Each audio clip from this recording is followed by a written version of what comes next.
Welcome to the Key to All of This with Tim and Dylan. I'm Dylan. What's up, Tim? I'm Tim, same old Tim, 24/7, 365. Even on leap years. Yeah. Even when there's an extra day, I only am for 365. That's my contract. That's perfect. I feel so bad for people who have leap year birthdays. I know. There's a whole musical where someone is has to be he's indentured to be a pirate until his 21st birthday. And he finds out he's born on leap day. And so he's like, I'm contractually obligated now to do it till I'm 84. It's a really funny play called Pirates, Penzance. Nice. And that has what to do with Star Wars, Tim? So much. It's key to all this. Yep. Today's episode, we're talking a bit about the Acolyte. It's we're going to be kind of specific on what we're talking about, not too much on the show overall. But before the new episode comes out, I have a little bit of a theory that I wanted to go over with Tim. And I want to make sure that I did it before the next episode comes out, because I either want to be proved right or proved wrong before or after the episode airs. So there's a lot of talk about who the bad people are in this show. And I think it's fairly obvious that the actual Sith in this are Sol, Indara, and Torben.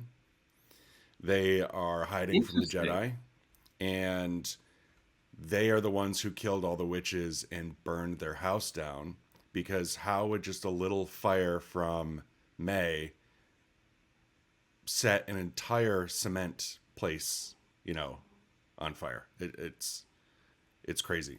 So all of the witches who were dead, there weren't bullet holes, there weren't anything in them, they were just kind of passed out. I think there could have been maybe some force choking or force lightning or something, and May knows that this is going on, and that's why she's after Sol, Indara, and Torben. But we're led to believe that they're the good guys, except Torben does this odd thing where he kills himself. And if you are innocent, why would you kill yourself for somebody else, unless you have this extreme guilt that what you did was incredibly wrong? I definitely think, and I agree with you, that the four of them did respond in a way that killed or made them responsible for the deaths of that entire coven of witches, 100%. My theory for who the big baddie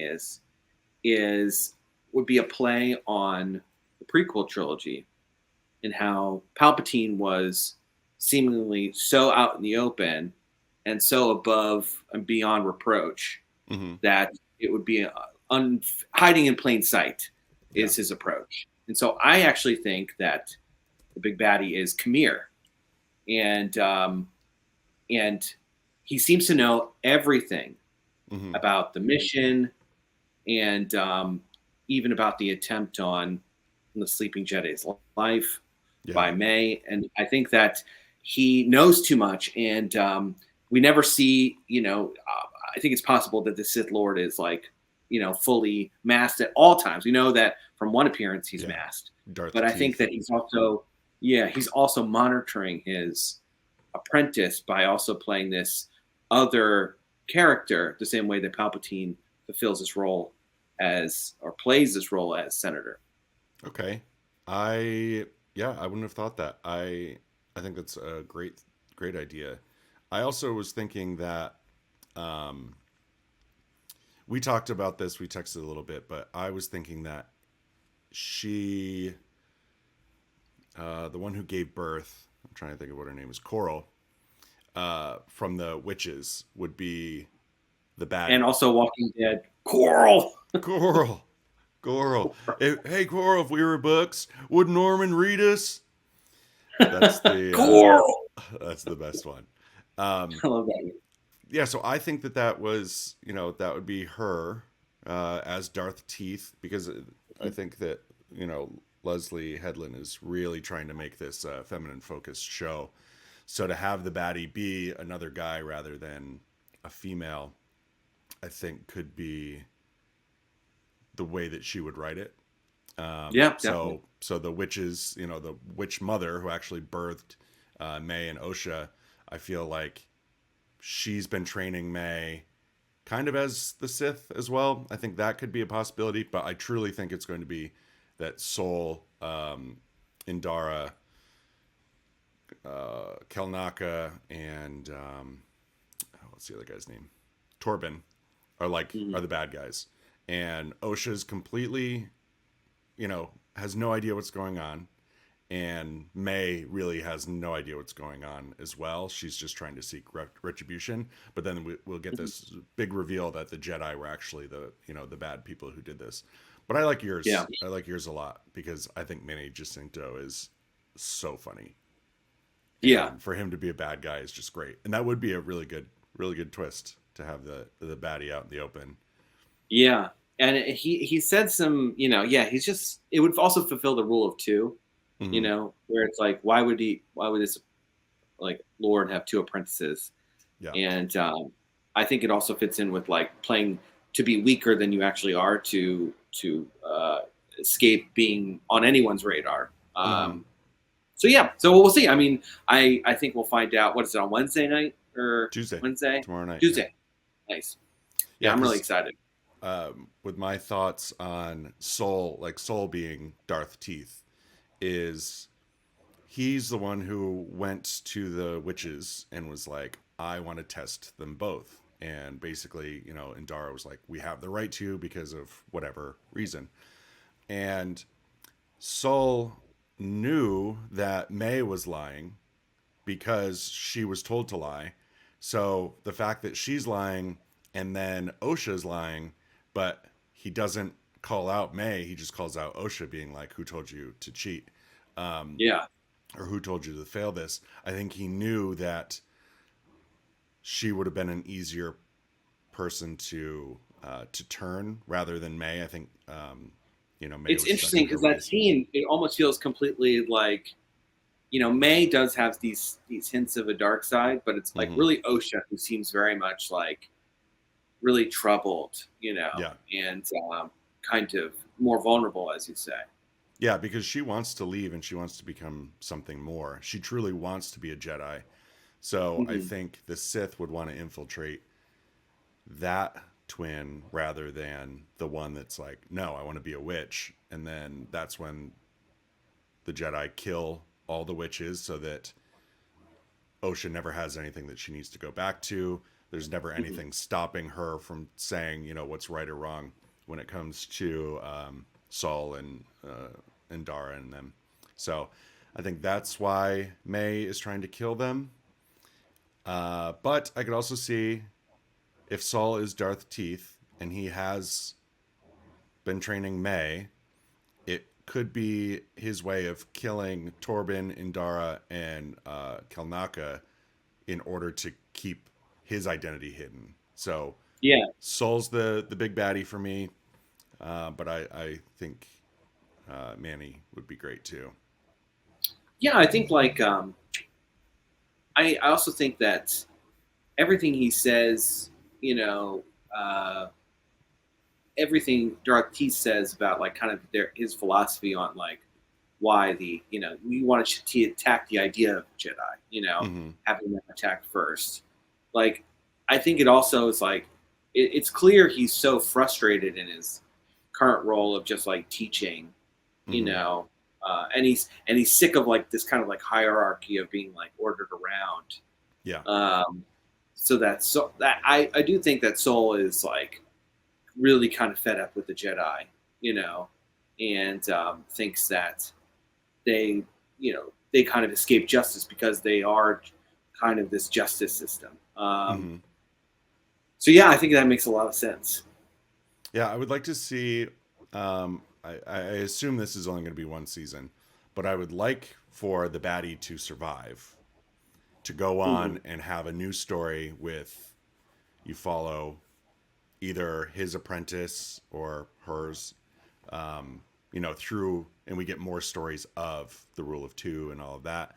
And it'd be great if even Darth Plagueis ends up being mentioned or brought into it somehow, at the end of the Acolyte. But we'll see. I think we'll get our first reveal at who the bad guys are this episode, because I think we have 7 episodes total, and this will be number 4. And yeah, be interesting. Very interesting to see. Yeah, definitely. I it could be any of these, and I would be very pleased with that. Yeah, because I don't know if it's just poor writing, but the fact that Saul is like, there's no way it's May coming after you because I watched her die. And then the next scene, he's like, it's her sister May. Yep, that's it. I don't know if that's just poor writing or if it's like something to throw us off, or like a little hint that, oh, maybe she is alive. Oh, let's blame it on her instead, to kind of like cover his tracks as a bad person. Where he almost suspends all of the disbelief of that she's dead almost instantly. Yeah, and with it seems like he's in the know on that. Yeah, and another part that I think it's either really bad writing or it's really good, when Saul is interrogating. How do you pronounce Manny Jacinto's name? Kamir? Kamir, yeah. Kamir. So when he's interrogating Kamir, he doesn't use the Force to do it. But earlier in one of the episodes, he uses the Force to get the prisoner to speak, to say, where did the girl go? Where did Osha go? So it's odd that he didn't use the Force on Kamir, because maybe he knows they're both bad guys, and it's either really bad writing or it's really good writing to throw us off. I don't know how to really judge this show yet. I don't think it's very solid, but it does have a lot of positives, and I think the main mystery is the one thing that's keeping me intrigued. Yeah, I just want to know more about Darth's teeth. So do I. That's it. That's all I want to know, really. So fingers crossed they do it this episode, because going another week without it is gonna be brutal. Yeah. Hopefully, no more flashback episodes. Yes. I would really love for Disney Star Wars, to create a show from the start and then just continue forward, not having to rely on flashbacks to tell the story. I would have loved to watch The Acolyte if it started with episode 3, where the twins are being separated. Yeah. And that's how you start your show. And then we follow these two grow apart, whatever. But since it's a limited series, I know that they just have to use flashbacks to get their point across. But if they were planning for like a 9-season show, start at the beginning and then just tell your story, rather than tell your story, go back, tell your story, go back, tell your story, go back. Exactly. Make it more contained. Yeah. Yeah. Because I was incredibly thrown off that they would kill off Indara so quick, when you've got a big name playing her. I was like, wow, Carrie-Anne Moss is in this show for 5 minutes, and then she's of course dead. Flashbacks. Yeah. Mm-hmm. Yeah, I was surprised about that. Dead by a little butter knife. I know. But then we've got someone surviving a stab wound to the stomach in Ahsoka series. I know. It doesn't. Continuity. And I also see it was stabbed in the sternum too. Mm-hmm. I think you could live that. I mean, it's not near your heart or anything like that. It's I don't even think you would puncture a lung, to be honest. Yeah, force it on yourself. Simple. Exactly. I don't know. People in Star Wars have survived so much. It's like crazy. Mace Windu. Yeah. Yeah. He had his hand cut off and he was thrown out. Yeah. We have an episode, if you haven't watched it check yet, out episode 2 of The Key to All This. It's about Mace Windu and how he survives. And that's all I have for The Acolyte. I am excited for tomorrow's episode, but I don't think I would be excited for it if we hadn't gotten last week's episode, because I wasn't very excited for the show until we had the flashback. So yeah, that's all I've got, Tim. Yeah, well, may the force be with you, Dylan. It is with me. Thanks. All right.